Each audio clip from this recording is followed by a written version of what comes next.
Bismillahirrahmanirrahim.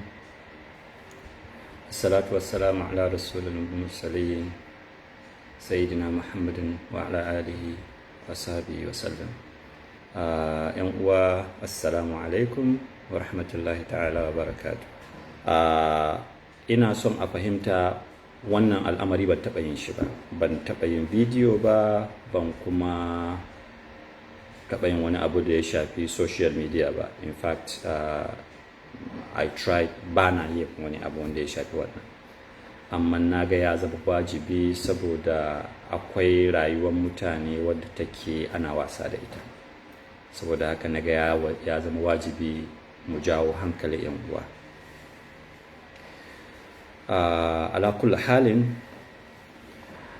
in an ga wani kuskure a cikin abin da na faɗa, don Allah ban san komai ba, ba kuma na ce na san komai ba duka. In an ga na yi kuskure, don Allah a jawo hankalina kuma a gyara, a yi wata bidiyo wadda za ta gyara, ta ba da the correct position of things.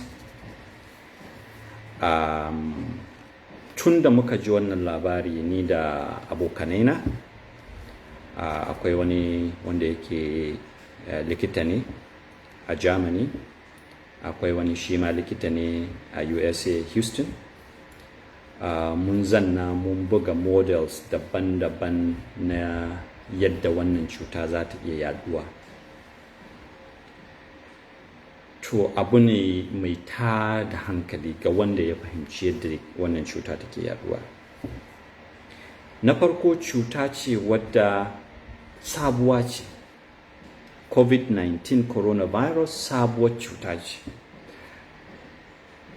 That is why ake kiranta a novel virus.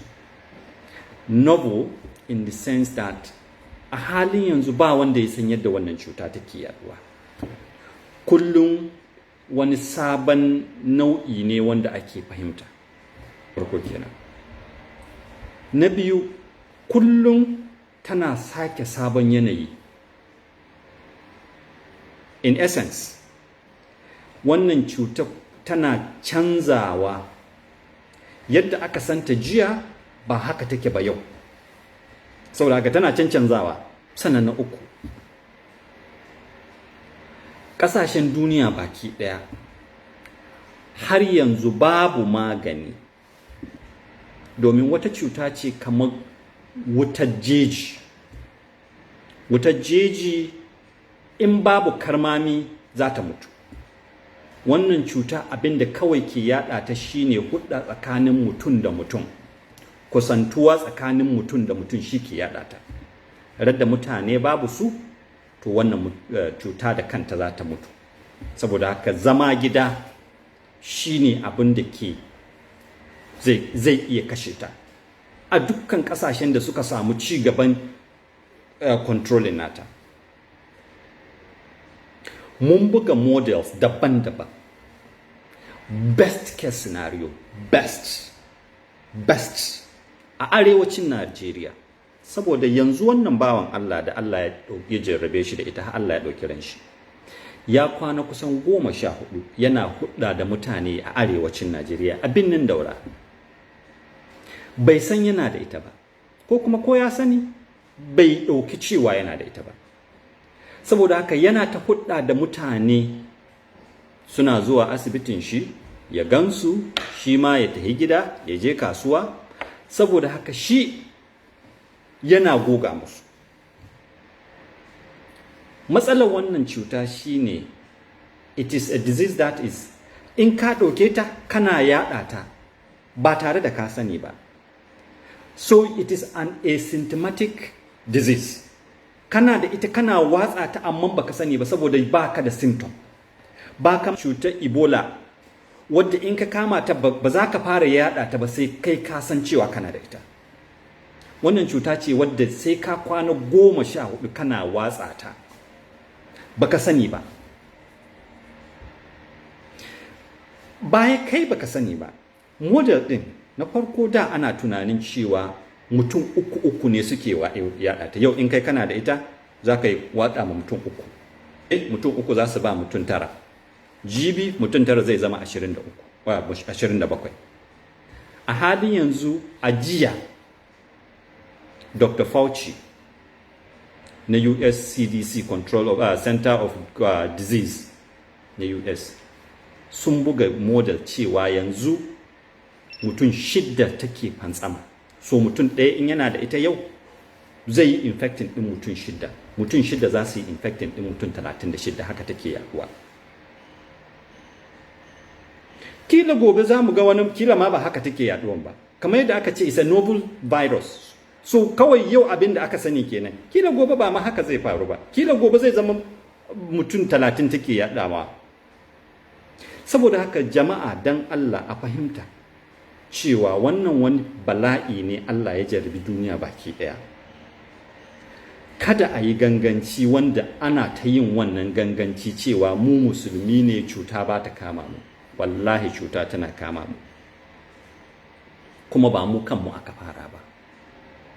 Lokacin sahabbai ma an yi. Duk addinin ka ba kai sahabban manzon Allah ba, wanda ya zanna da manzon Allah, to lokacin su an yi. Ta kashe sahabban manzon Allah da yawa sun mutu a cikin epidemic da ya faru. Ballantana mu babu magungunan tukuna. Jama'a a saurara, in kunne ya ji jiki ya tsira. Don Allah kowa ya zauna gidan shi.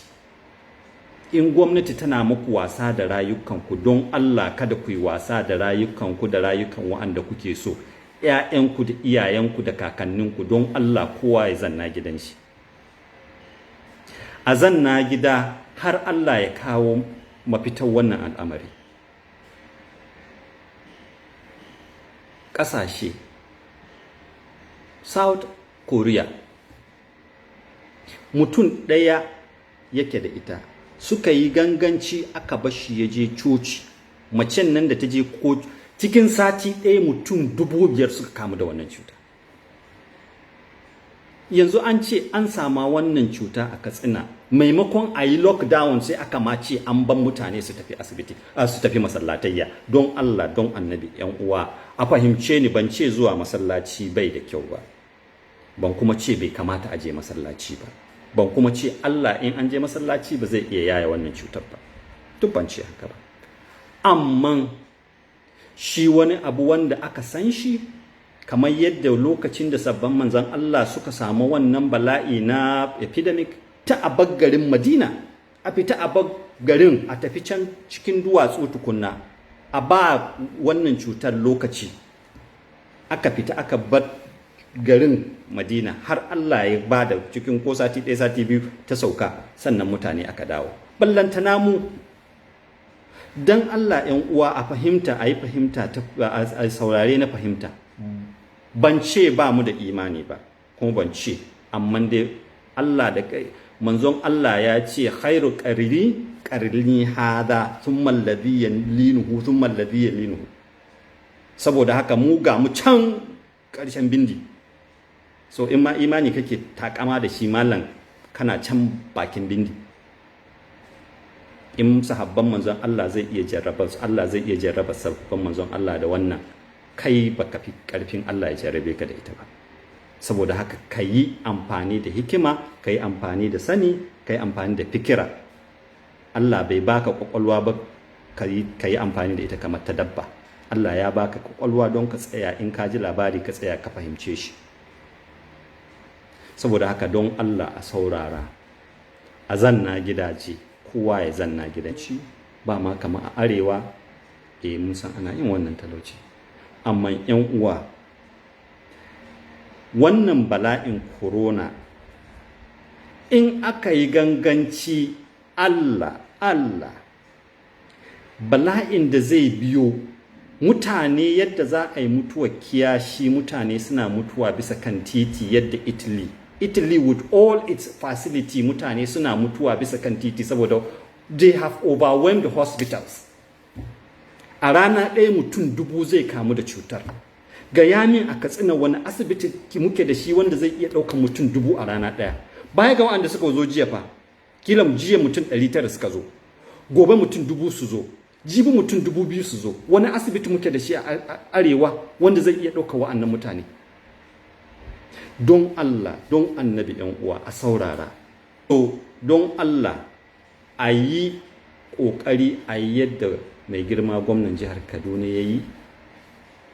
Mai girma gwamnan jihar Kaduna ba ya yi don baya son mutanensa ba, ya nuna lallai yana da son mutanensa, shi ya sanya wannan lockdown, domin in ba a yi ba Allah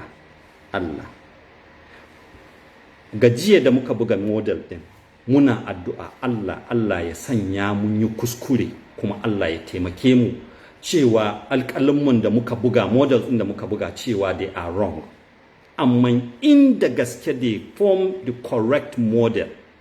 Allah abinda Italy ta gani, abinda America take experiencing, Allah a arewa sai pandemic din ba taba gani ba a duniya, arewacin Najeriya za a fara gane shi. Yan uwa a kiyaye don Allah don annabi a kiyaye, saboda halayyar rayuwa ba ka son ka kawo ma iyaye, yara ƙanana, mataye a je a jawo musu jidali suna gidajensu, ka fita yawo. Saboda haka don Allah a kiyaye tsafta, wanke hannu da sabuli, ba ruwa zururu ba, a samu sabuli. In zaka kowa ya samu dan abun sanya ruwa a bakin kofar gidan shi, wanda duk zai shigo maka gida ya wanke hannun shi da sabili ya shiga. In an ga yana atishawa ko yana tari, da Allah kada ya shiga gidanka. Da zaran mutum ya ga yana atishawa ko yana tari, ya ruga ya tafi asibiti. Kada a yi gangancin cewa ba ni ban da ita. Kuma matsalar mu a Najeriya ma babu ma test kit tukunna, amma fara testing wanda ke da ita. An ce ana kawo test kits, waye su? In America cannot get it, how do we get it? How are we testing it? What do we use to test? How do we even know people have it? Babu. Kamar yadda nace, ina jan hankalin masu girma gwamnan jihar Kano, jihar Katsina, jihar Jigawa, don Allah in wannan sako ya isa muku, a samu a yi lockdown, a rage cuɗayya ta mutane su zauna gida, a ba da sati ɗaya a ga yadda wannan cuta za ta yi. Mutane suna cewa ba abinci, mun san ba abinci, ka zanna gidanka ka sha ruwa, yunwa ba ta kashewa. Science da addini ya nuna yunwa ba ta kashe mutum, amma corona yau in an zanna gida, mutanen da za su mutu don yunwa cikin jihar Katsina baki ɗaya ba za su wuce mutum 15 ba. Amma wallahi in corona aka yi wasa sai ta kashe fiye da mutane miliyan a Katsina.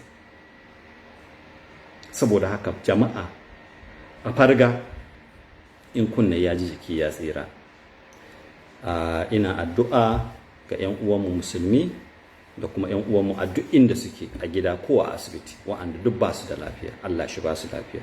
Wayanda suke suna da wata cuta ta daban, ba ta coronavirus din ba, Allah ka ba su lafiya. Wa'anda suka riga mu gidan gaskiya, Allah ka yi musu rahama, Allah ka sanya ka ji kansu. Iyayenmu da malamanmu wa'anda suka riga mu gidan gaskiya, Allah ka sanya su a cikin aljannar firdausi. Mu da muke da rai, Allah ka sa mu cika da imani, Allah ka ƙara muna lafiya, ka ƙara ma ƙasarmu zaman lafiya. Godiya ga dukkan wanda ya samu wannan bidiyo tawa, do Allah a yada. Allah shi ba mu ikon kiyayewa, kuma Allah shi kare mu baki ɗaya.